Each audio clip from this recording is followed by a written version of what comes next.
கும்பகோணம் மாரியம்மன் கோவில் தெருவில் வசித்து வரும் கணவன் தலையில் அம்மிக்கல்லை போட்டு கொலை செய்த மனைவி கலைவாணியை போலீசார் கைது செய்துள்ளனர்.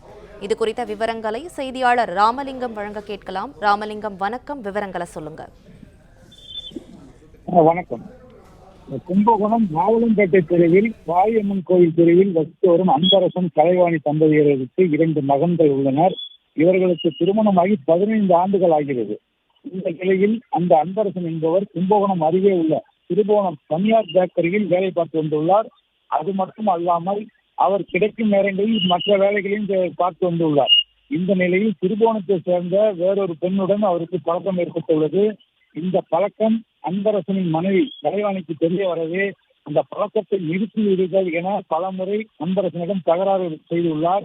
இந்த தகராறின் உச்சகட்டமாக நேற்று இரவும் தகராறு ஏற்பட்டுள்ளது. அப்போது வாக்குவாதம் இருவருக்கும் அதிகமாக ஏற்பட்ட நிலையில் அந்த கலைவாணி அன்பரசனின் தலையில், அதாவது அந்த அம்மி அரைக்க பயன்படுத்தப்படும் அம்மி கல்லை அன்பரசனின் தலையில் போட்டு கொலை செய்துள்ளார். இந்த அம்மிக்கல் அடிப்பட்டதனால் அந்த அன்பரசன் சம்பவ இடத்திலே இறந்துள்ளார்.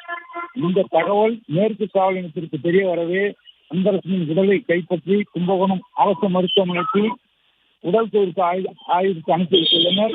கலைவாணியை கைது செய்து வழக்கு பதிவு செய்து விசாரணை மேற்கொண்டுள்ளனர் மேற்கு காவல் நிலையத்தார். இந்த அம்மிக்கல்லை போட்டு கொலை செய்த சம்பவம் கும்பகோணம் பகுதியில் பெரும் பரபரப்பாக பேசப்படுகிறது.